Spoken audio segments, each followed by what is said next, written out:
وضعت الحرب أوزارها. الحمد لله على سلامة الصامدين والشرفاء والثابتين، ورحم الله جميع الشهداء الذين سقوا الأرض بدمائهم الزكية. سنتين من الحرب، وإن لم تكن حرب بقدر ما كانت إبادة جماعية بالصوت والصورة أمام مرأى ومسمع العالم القبيح المنافق. سنتين من القتل الممنهج والتجويع المتعمد للمدنيين والأطفال والأبرياء، ومنظمات حقوق الإنسان ومنظمات الطفل كانت قاعدة تتفرج. سنتين أفرطوا من خلالها بالقتل والظلم والإبادة، وأثبتوا للجميع أنهم فعلا قتلة الأطفال.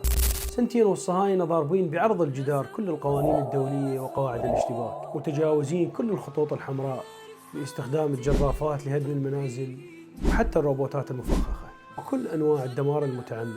جر الصهاينة ذيول الهزيمة لأنهم رغم كل هذا القتل والدمار والتجويع عجزوا أن يكسروا شوكة المقاومة، وعجزوا أن يحرروا خنازيرهم، فجلسوا على طاولة المفاوضات مرغمين. الحرب انتهت الآن، ولكن مؤامراتهم ما تنتهي، لأنهم يعتاشون على ذلك. وعلى الجميع أن يبقى متيقظا، لأن هؤلاء الثلاثة لا عهد لهم ولا ميثاق.